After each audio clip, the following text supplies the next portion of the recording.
Still nothing on Masai. Do you feel like you'll be back from Tokyo before we hear anything on him? Or I've heard that he wanted to get it wrapped up, or there was a feeling around the negotiation that they were hoping to get it wrapped up before the NBA Finals was over.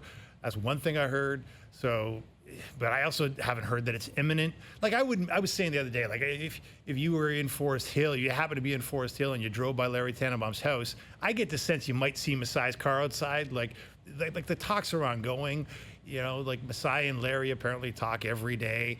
Now I don't know if as you know, Larry Tannenbaum, he's a nice man, a soft-spoken man. I'm not sure they're like brass tacks negotiating heart to heart every day. And obviously, Larry's not the only factor in this, because you got Rodgers and Bell, and with a seat at the table that have to sign off on anything that happens here. So, like I've kind of given up guessing when they're going to finish this negotiation, but because I do know Masai is completely, the one to pin the slowness of it. It's not MLSE dragging its feet. It's Masai doing it at Masai's pace. No, yeah. Masai is the one that understands he can take his time on it if he wants to, clearly. I mean, yeah. MLSE, I've believed from the start that it would essentially be a blank check, and then working out certain details, and the full court press is there. They want him back. He knows they want him back. And it's on his schedule. But the inner workings of MLSE, it is compelling. Like I would assume that Tannenbaum is the point man on this, and he's always felt more connected to the Raptors than any other team in the whole in the umbrella here of Maple Leaf Sports and Entertainment. Yep. Yet Bell and Rodgers would have a say in this. I would think the president and CEO would probably have some sort of a say in this, but it might speak to a couple of different things. One, how different it is now that Leiweke is gone. Yes. Because if Leiweke was here, I would assume Leiweke would directly be dealing with Masai.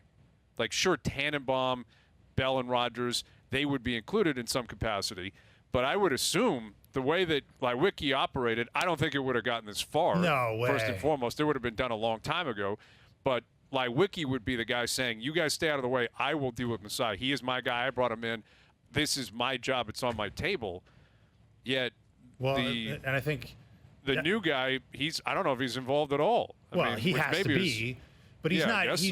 They went opposite, right? Like it's like just the way they went with in watching Brian Burke walk out the door running the Maple Leafs with his bombastic pronouncements of what he was going to do, with this, and this.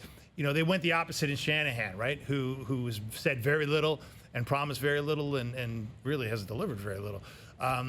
With Leiweke, the big personality with the big vision and the grand pronouncements of we're going to be a championship city and a championship organization, they've gone the opposite way with this Michael Friesdahl, who most Raptor Maple Leaf TFC fans couldn't point him out in a lineup, right? They have no idea who the guy is. And that's by design, clearly. Yeah, exactly. That's what they wanted. They didn't want that. Now, my point would be on that. That has to bother a guy like Masai Ujiri, right? Because he loved Leiweke, not only because Leiweke brought him here, but because Leiweke and him are kindred spirits when it comes to big visions and big thinking and not fooling around, right? And you're right. Like if Tim Leiweke was running this organization still, I think the moment after the Raptors claimed that championship in 2019. And then the Woj bomb dropped that the Washington Wizards were after Masai and were going to offer him the world, including an ownership stake. Like Tim Leiweke would have made a move right then. Yeah. Right. He would have said, "We're not having this. We're not letting other teams come after our guy. We're gonna make sure that doesn't happen." And I think Masai would have been locked in for a long term. Probably, in a way that maybe would be more advantageous to MLSE than it would have been to Masai. But alas, that did not happen. And Larry Tannenbaum, I think, miscalculated in that moment by saying Masai has everything that he wants or something to that effect, when clearly Masai did not have everything he wanted and to this day is going to be asking for more and more and more. Well, yeah, and until it's signed, sealed, and delivered, I guess we wait. But I do think the longer it goes into the offseason, the more likely he's coming back. And I've concluded now, I believe he is. I think if he had some other plan, it likely would have been in the works by now, unless it includes one of the two teams in the NBA final, which I I don't think so. see that being the case. Or if the NBA, for whatever reason, has said, can you wait because we don't want anything major happening while the finals is going on.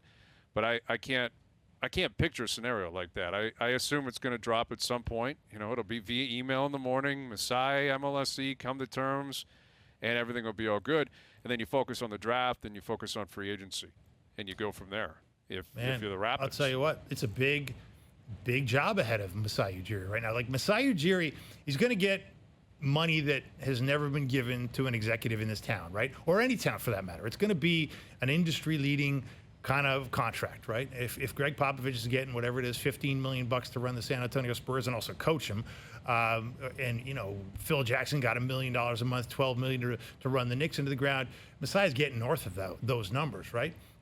So, but Masai has never had to sort of operate from a position of such grand expectation with so little on his roster to start with, I think, right? Like, he's always been able to kind of frame himself in this team as the plucky underdogs that nobody believes in. But when you make more than anybody else, you're the overdog, man. Like, you're supposed to be the reigning genius of the sport. So that's going to put a lot of pressure on Masai.